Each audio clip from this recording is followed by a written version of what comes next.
Alright y'all, welcome to another Ask a Dev Dev Thoughts. Today we are going to be talking about AI. I have received a lot of questions about AI, different aspects of AI, etc. And so I figured I would just go ahead and throw those up in a video. And I think it's going to be a lot of fun to come back to this video in 5 years and see if any of my musings are even remotely accurate or correct. So we're going to be talking about a lot of different things today, and a lot of it is sort of my steal and straw man arguments about AI. We're going to be talking about just general thoughts on where we are, some of the ethics of it, so that could get spicy, and then just some of the tools and things like that. And in general, this is an open conversation for me. I have not formulated a definitive answer on any particular aspect of this. I can be convinced to change my mind on many aspects of this, but this is kind of where I'm coming from. So let's talk a little bit about, before we get into sort of some of my steel man and straw man cases on what AI is, what it isn't, etc. I do want to talk a little bit about how I'm approaching this. And generally speaking, the way I'm approaching this is from the standpoint of humility. And one of the reasons for that is because as you start talking about AI, part of the conversation is something to deal with or around exponential growth. And the idea that we really don't have any idea on how fast this is coming. So what do I mean about humility and exponential growth? And what do I think of when I think about those things? The biggest thing is, generally speaking, people don't wrap their heads around exponential very well. It's very hard for us to understand. And what I mean by that is usually I like to exemplify this when I'm discussing this with two examples. So one of my favorite ones is if I take a napkin, let's say it's a millimeter thick napkin, and I could theoretically fold it in half as many times as I wanted. And, I was able to do that. If I fold that napkin in half 40 times, how tall would that napkin be if I folded it 40 times? So this is the part where you answer whatever you think it is. Just have that in your mind. Now, the highest I think I've had, some people will say, a stack of books. Some people will say, I think one of the highest conversations we've ever had was the Empire State Building. And they are all way off. If you folded a napkin 40 times, by the time you get to the 40th fold, you would be past the moon. There's also the inverse of that. If every time you fold it in half, it shrinks, the width of that column that goes from the Earth to the moon, it would be subatomic. So it would be a subatomic tower that goes from the Earth to the moon. It'd be crazy.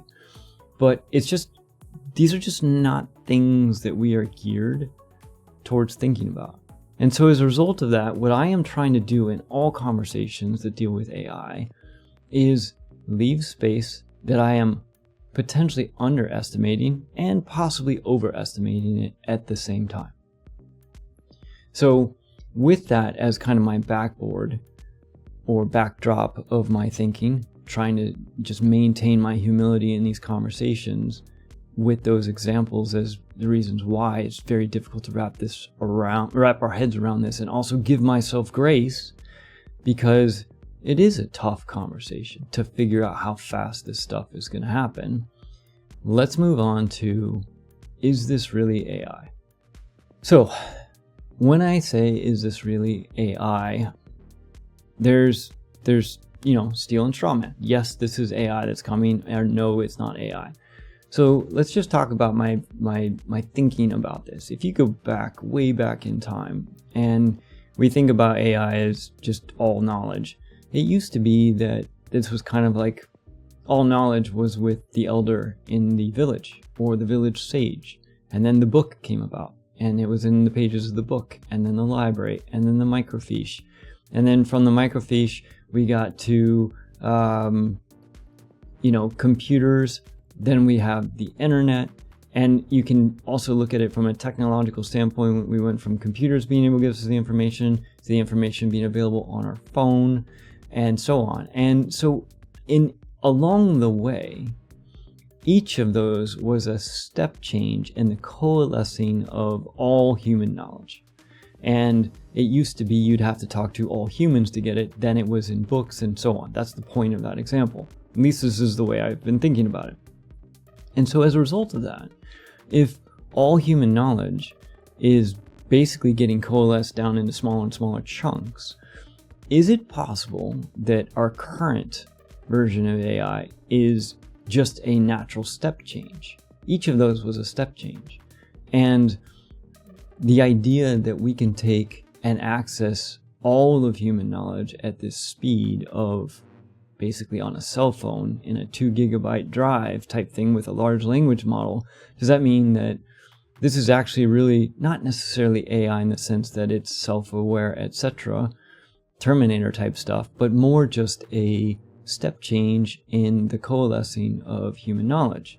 Because when the first calculators came out, when the first computers came out, everybody, it was the same thing. This is the end. Y2K, this is the end. All of these things. And so as a result of that, if I think about that, it's possible that this is just a step change. And in 5 or 10 years, we're going to sit back and look back and think that gaining all of this knowledge in a split second and in the palm of our hand was a dramatic change in what's available and our ability to be creative and move forward. Totally possible. We may look back. Now, with that said, keeping in mind my inability to understand exponential growth and what it actually means, it is possible that this is actually the precipice of AI. And one of the examples one of the parts of this that makes me think that is also a possibility beyond my inability to understand exponential growth is neural networks. Neural networks are insanely fascinating to me from the standpoint of I just haven't even wrapped my head around how a computer can just sit down and watch somebody play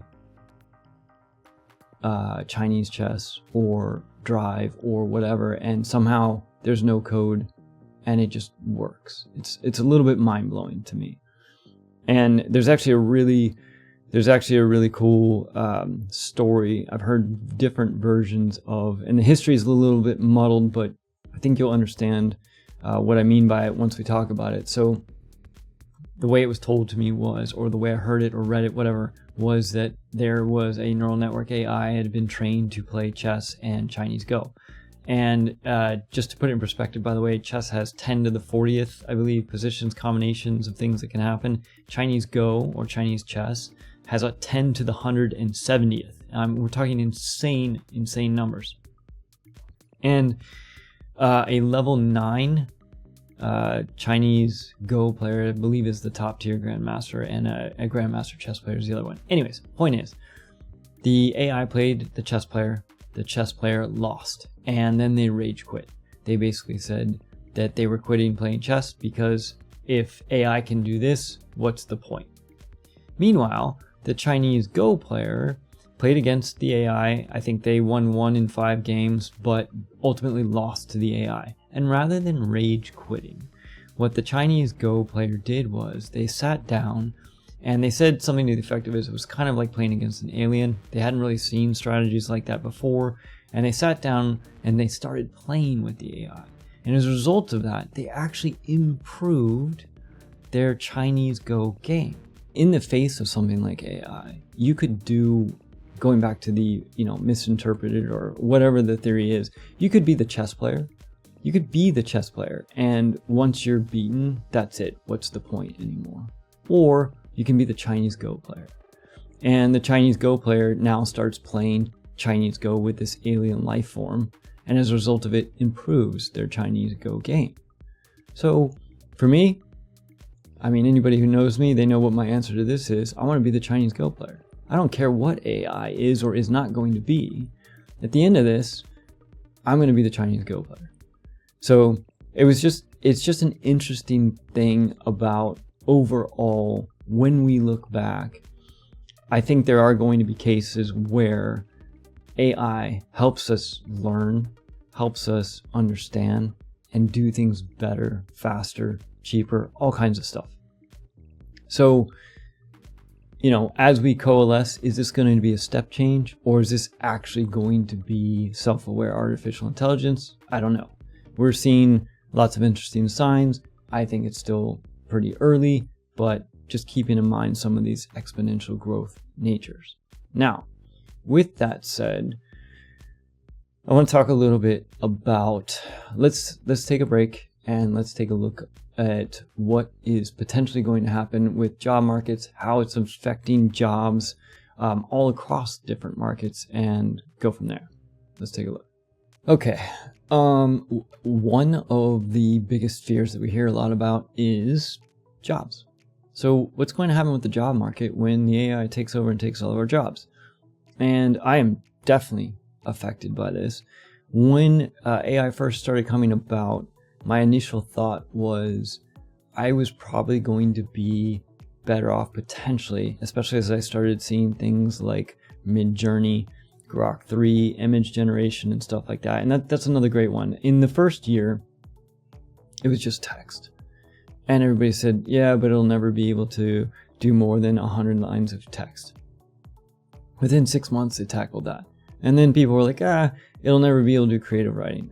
It'll never be able to do a picture. And the first pictures were, meat hands and scary. And then within 6 months after that, or a year after that, the speed at which this was creating and learning or being trained is astronomical, depending on which lens you want to look at it through.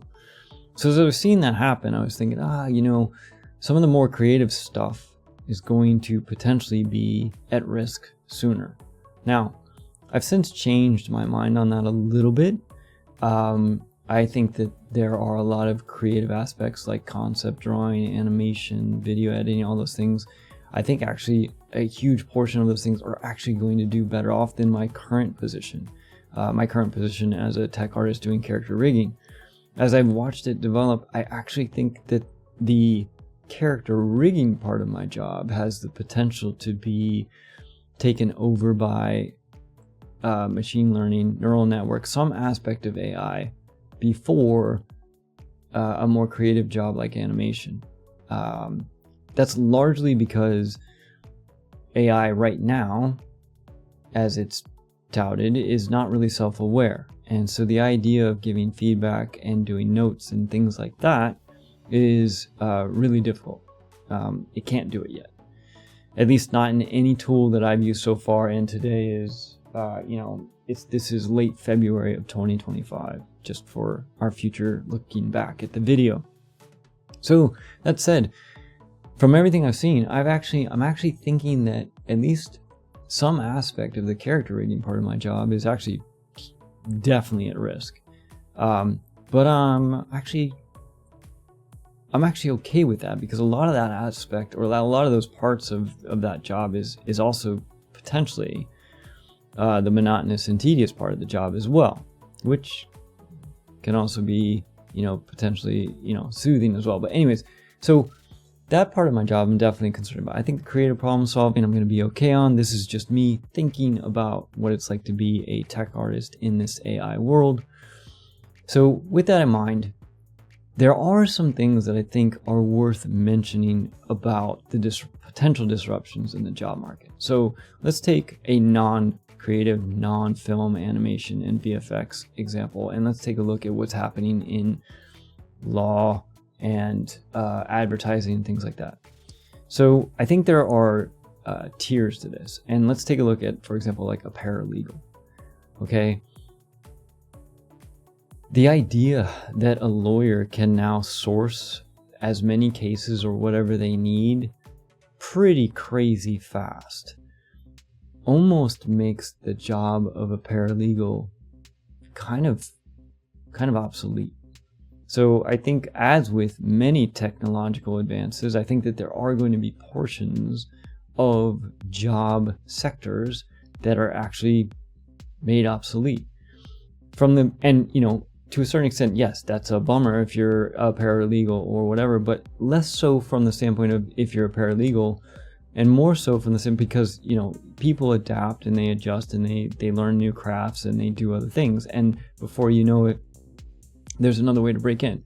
But the one piece that I'm sort of wondering about is, as some of these more entry-level jobs are taken over by a lot of these neural networks, machine learning, AI type things, there's going to still be room for craftsmen, right? People who are senior and above, mid and above, in order to basically bring this home. And you often hear about this. We're going to have AI engineers, we're going to have AI handlers, if you will, and things like that.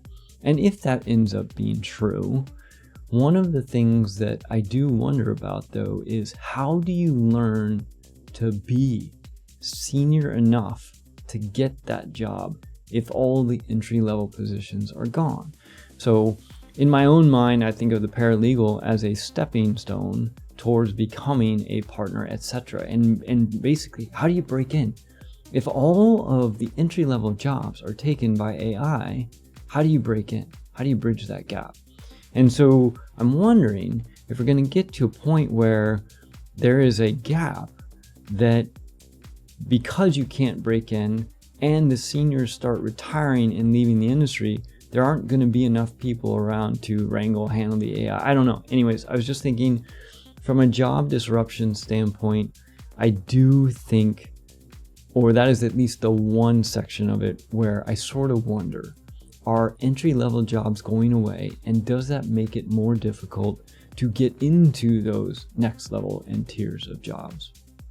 Now, that said, you can use, you'll be able to use AI to potentially learn much faster than I did when I broke in. So for example, when I broke in, I had to learn on the job. I had to learn by going around to each of the individual people, and I had to do everything I could to pick up as much as possible.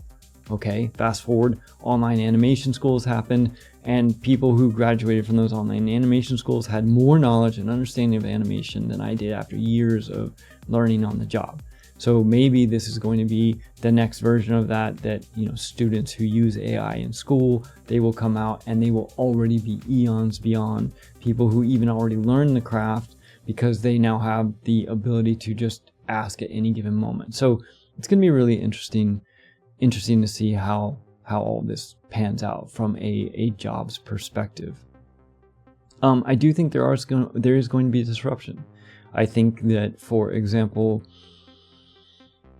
and I think that's potentially in a good and a bad way. So for example, if I'm a director and I am trying to bring my vision to life, it is often there's often a communication bridge that is very difficult to tackle, where I'm trying to explain to the concept artist what I want. It's not quite there. It's not quite what I want. I think that there is a very real world where I can sit down and I can type into an AI image generator, I want this kind of look mixed with this, etc., and whether it be Midjourney or Grok or whatever, and then what comes out becomes a visual direction or indicator that I can then use as a means to communicate exactly what I want. Now, you could argue that that is just a faster version of making mood boards and collecting reference and all of that stuff. Or you could argue that I'm potentially taking away jobs of a concept artist, etc. However, in my current use cases and my current, just the way I see it right now is, I can get close, but I still need those concept artists. I still want those concept artists involved to basically take that particular piece of art and iterate it and use it truly as a way of basically plugging them into my brain so they know exactly what I'm looking for, and we can actually accomplish my vision as opposed to the roundabout way of doing it. Now, One of the things that you might be able to argue about that too, though, is as a result of that, you're going to start to lose a little bit of the happy accidents. Well, I think you could actually argue that in almost any professional environment, creative professional environment. If, for example, I've often heard the difference between working with somebody, for example, like Brad Bird, tells you exactly what they want every frame. Your creative freedom as an animator on those projects is much more constrained than if you're working with a director who maybe doesn't have an exact picture in their mind, and you can come up with different versions and you get a choice to creatively explore. So I think in a subset, a lot of those kinds of things potentially happen. Now, same way, if I hand a concept artist a general mood, rather than handing them a mood board of all the things and they kind of bring it all together, I can hand them more of a specific, hey, this is what I'm looking for. We would like all the characters to be in this vein, etc. It's going to be interesting, and we're starting to sniff around a little bit of kind of the spicy stuff. So let's take a look, or let's talk a little bit about some of the ethics. And I think this is where things are going to get interesting. Here we go. All right, some of the ethics conversations that we can have about AI. Let's just start with the slam dunk, or maybe let's start with the potential problem. The potential problem is you don't know what the AI is being trained on necessarily. There's a lot of questions about where the content is being used, is it being licensed properly, all of those things. And as a result of it, what's fair, what's not, what's legal, what's not. So with that in mind, let's start with the slam dunk. If you are a large studio, Marvel, Disney, etc., you have a massive library of IP that you own. I think it's pretty clear cut. You create an AI tool that sources all of your art and is able to create and iterate on that library. That seems like a pretty straightforward slam dunk for me, right? So for me, that's cut and dry. It's like when you go to work at Disney, Disney owns every creative thought in your head, everything you draw, everything you think of, etc. This is why when you're working there, nobody pitches the ideas that they want to do after they leave. They keep it to themselves. After they leave, they do it because otherwise Disney owns it type stuff. And it's not just Disney. I'm using that as an example. The point is, I'm using Disney and Marvel and some of these other shops as an example because they have a large enough library where I think you could probably train your own in-house AI on a lot of that stuff, and all of the art, and that's only the art we've seen. Like the amount of art that gets generated at a lot of these larger studios, it's in a massive amount of art. It's stunning. It's all beautiful and really cool to geek out and look at. So with that, I think that is perfectly reasonable and probably expected that they'll be able to train their own AI. Where it starts to get fuzzy is when the AI went out to the web and grabbed images from the web, and now it's using people's work that they didn't necessarily ask. So this is where things get really fuzzy for me, and this is the part where I think this could be quite spicy, because I think there's a potential double standard here that's happening. And like I said, this is one of those things where I'm happy to listen to the arguments on both sides. And what I mean by that is every artist I know in almost every craft I know, when they sit down to start something, one of the first things they do is go out and get reference. Whether they're drawing, painting, animating, it doesn't matter. It's just something you start with. You start with reference. So you go out and you either take a picture or you find a picture on the web. Before the web, this was pretty easy, right? Like it was very clear what the divides were, right? You took a picture, you recorded a video, maybe you went to a museum and you use that as reference. Now, as you do that, and now that you have your reference, you sit down and you look at the different pictures, and then you sit down and you paint your picture or draw your drawing or animate your shot or whatever it is you're doing. That act of getting reference and sitting down and creating your unique and potentially individual piece of art is pretty standard. And part of me says that's what AI is doing. Whoa. This is where usually people start to get really tilted about this. No, it's different. It's all these things. Well, hold on a second, because the AI didn't ask permission. And this is where I'm getting a little bit into that double standard stuff. So if you're going to make that argument, which I don't necessarily disagree with, then what I would potentially propose is that the act of going out and getting reference all the way back to the beginning, that should have also been ethically sourced, if you will. And what I mean by that is almost every art project, film, studio I've ever gone through, when you go through, you look at the mood boards, all of the pictures from the mood boards, they're not from that movie yet. They're from different movies and different ideas. When the concept artist sits down to create the ideas for the film that are going to be unique and special for that project, a lot of times they have photos and reference up, and I've even seen photo bashing or art bashing. They'll take the head from one thing and the other, and they'll bash that together, and then that becomes a style reference. So my point here is that's been done for as long as I've been in the industry.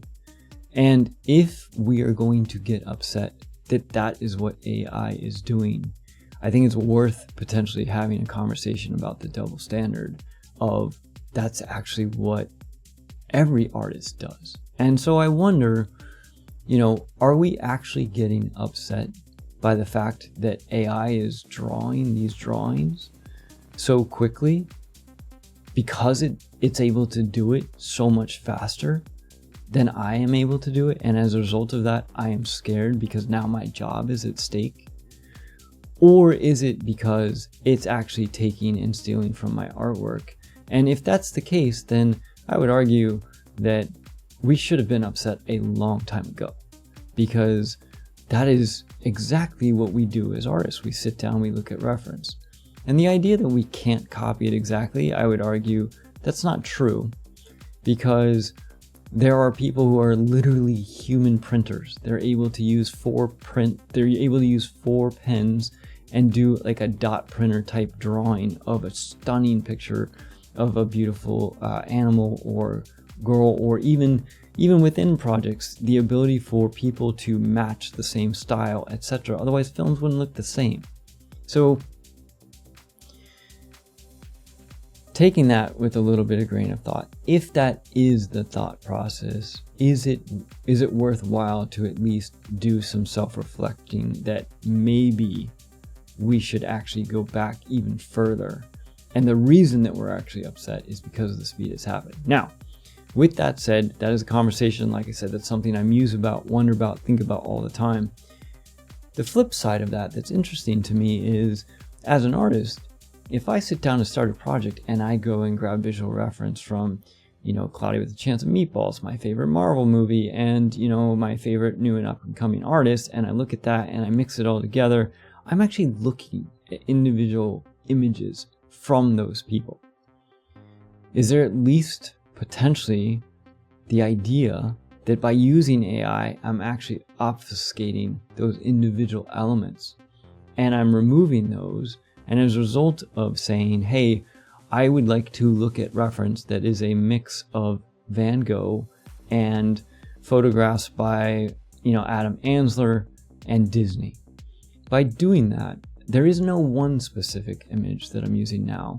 Is it actually more ethical if we are going to use reference images that I'm not looking at a specific image and I'm now actually getting a coalescence of all of these different things, and so I'm a little bit removed, or actually a lot removed. And depending on how much you crank the art or I forget what the flag is in Midjourney, but depending on how much you crank up the creativity, it can be drastically different, but still take that as input. And that becomes my reference. So when I sit down and I want to use AI as a tool to help me come up with ideas that I can then draw from, whether it be because rather than hiring a life drawing model, I can get all kinds of cool life drawing poses or whatever. And, or, as a art director or a visionary, I can sit down and come up with ideas that is a mix of all these things to potentially show the concept artist. Is that not potentially more ethical than taking the actual drawing or the actual images that other artists generated, showing my concept artist a mood board of those things, and then they come up with it? So from an ethics standpoint, that is one of these things that I'm having a hard time reconciling. And I'm sort of curious what everybody thinks about that. And it is at least kicking around inside of my head from, just another angle to look at this. So slam dunk, you own the stuff, totally.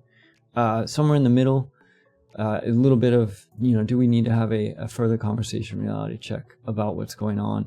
And I think, at the end of the day, from an ethics standpoint, I think that there is a huge thing to be said that even a concept artist, I can sit down and I can draw something that looks awfully similar to Bugs Bunny or a Pixar film.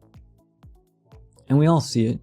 We all see it in movies that come out of, whether it be a studio that's trying to make a copycat, whether it be from Brazil or China or wherever it's coming from. It's very clear where that stuff has come from. And, if you're drawing something that looks like a Mickey Mouse, if it walks like Mickey Mouse and it talks like, it's probably Mickey Mouse, that's probably beyond, it's not even probably, at least for me, and this is unfortunately or fortunately, this is where we come down to individual ethics. For me, it's clear. If I'm drawing something that looks like something that, Disney created or whatever else, then it's super clear. And this is also, by the way, one of these things that has always boggled my mind. And here we go. I know this is going to frustrate a lot of artists, but, when you walk around Comic-Con or any of the comic conventions and you see artists selling their art in their fan art books, and it's their style and interpretation of Spider-Man, and they're using, I can't remember the exact wording of what it is, but it's like some educational whatever wording. Man, once again, you're drawing Spider-Man. It's clear that that's Batman. You're making money on it.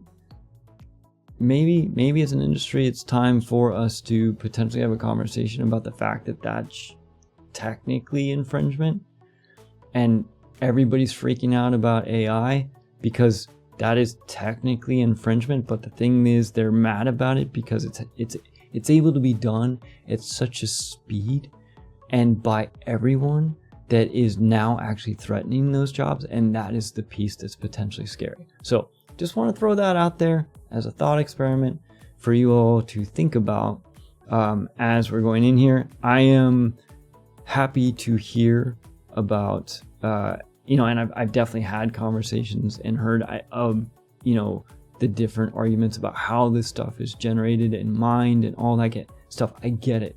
I understand that.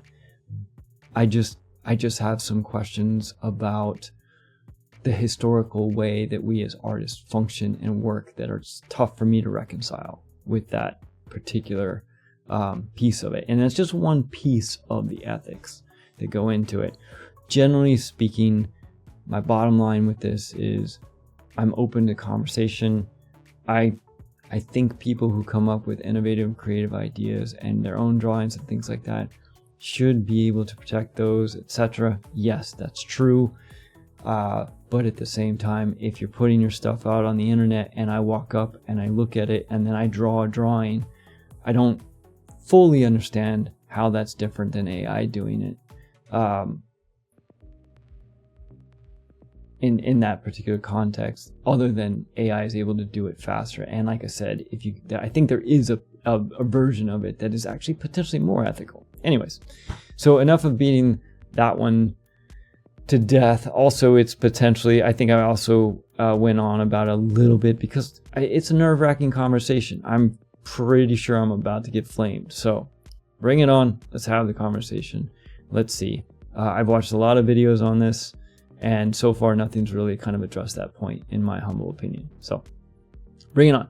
Now, let's move on to one last piece that I want to talk about before I wrap up, kind of just some of my current thoughts on AI. All right, so this next bit, I'm gonna love hearing y'all's opinion on this because I would love some help with this one. But it's sort of the nuclear arms race of AI. So call it the AI arms race. And what I mean by that is the idea that this is not going to take over, I think would be short-sighted. I think even if you wanted to fight it or you didn't want to advance, you are potentially going to end up like many of the civilizations in history, where the civilizations that invented fire or the bow and arrow or steel, or take your pick of the advancements that have happened, they eventually get overtaken.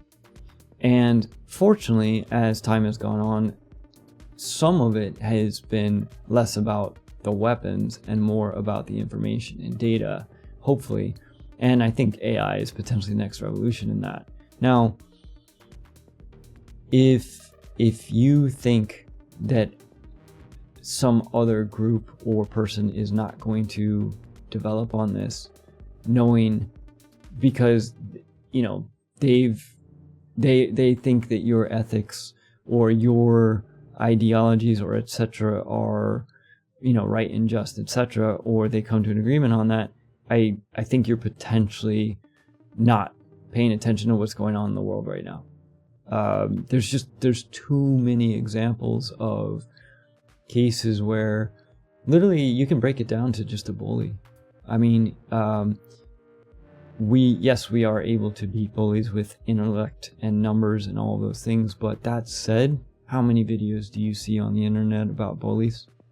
And how many people do you see watching and filming the bullies do their thing without ever lifting a finger to do it? So I'm sorry, I am not seeing the societal means right now to combat an AI bully. And with that in mind, my current de facto state then is we need to be at the forefront of this. And by we, I mean hopefully sane, good people. Because if we're not, I think things are going to get ugly pretty fast. If, by the way, this comes back to the if the exponential growth of this turns out to be legit AI as opposed to just a step change in our coalescing of information. Back to my first point in this. So that's kind of my thoughts on that.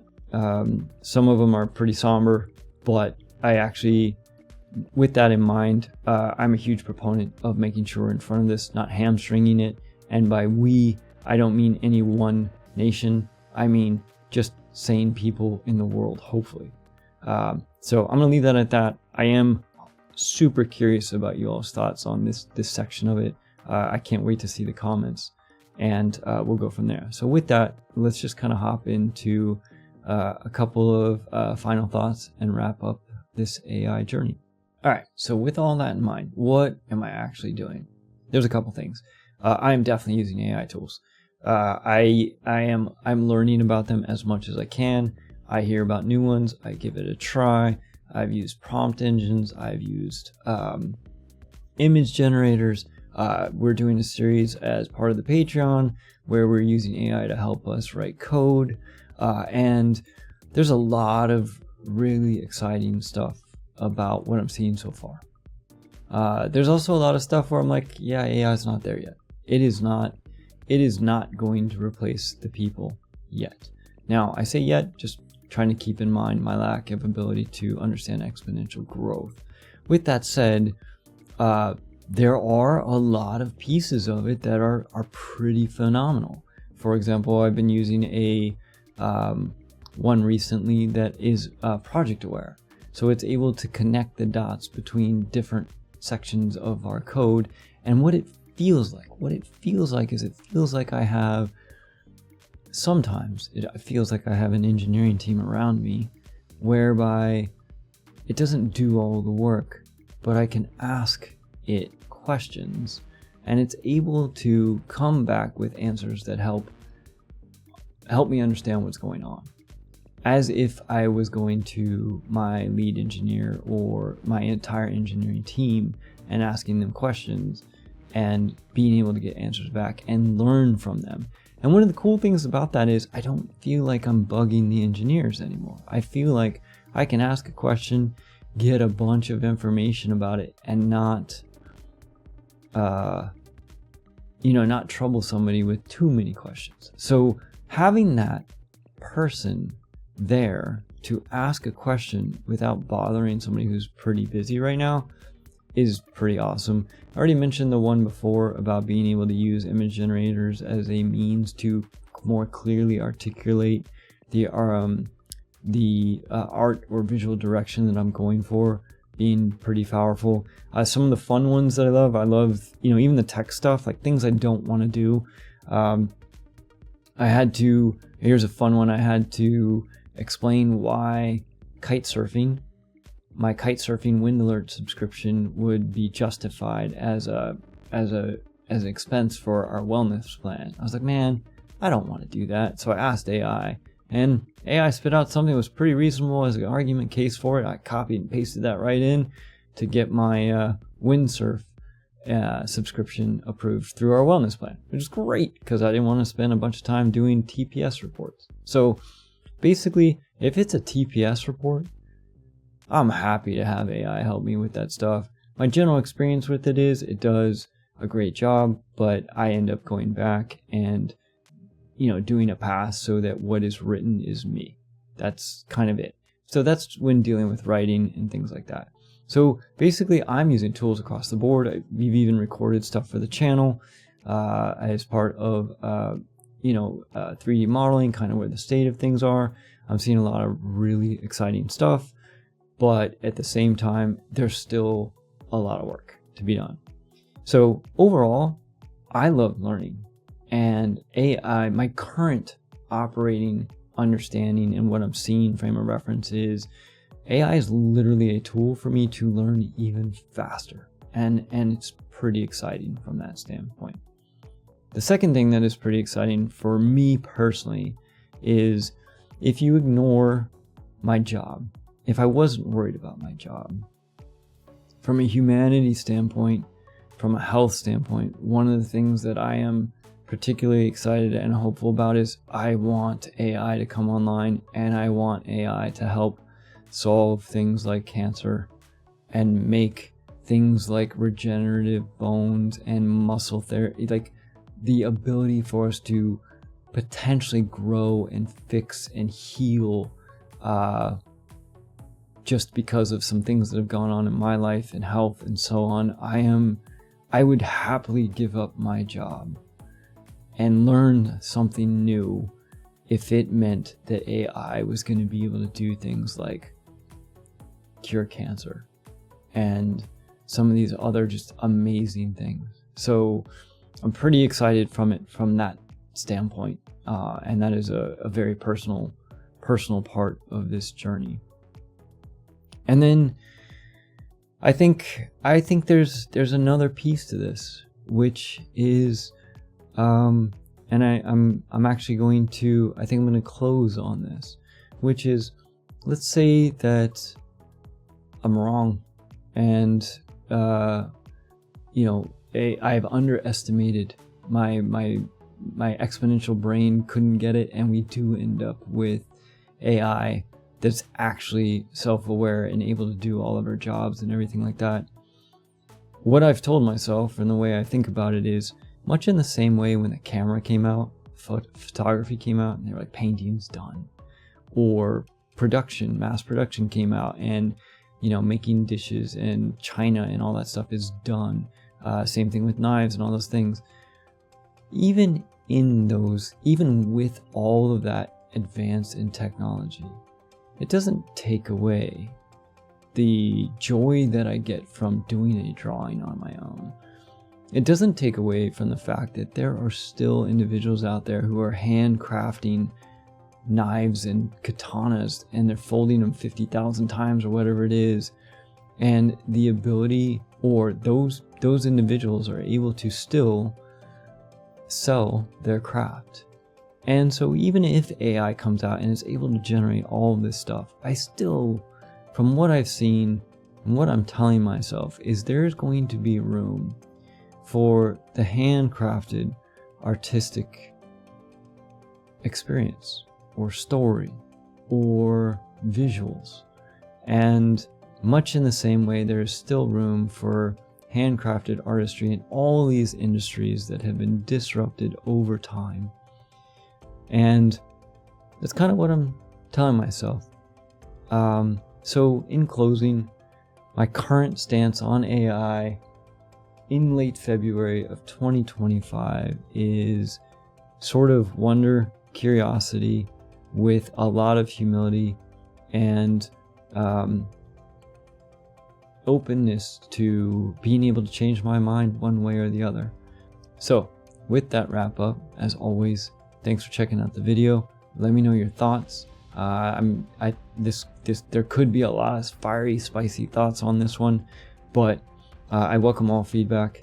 And as I've mentioned, I am maintaining my ability to change my mind and alter my opinion. And with that, let's just call this a wrap. Thank you for all of your support. Thank you for being part of the channel. I appreciate you taking time to check out the video, drop comments, helping spread the word, etc. I will catch you all on the next one. Take it easy.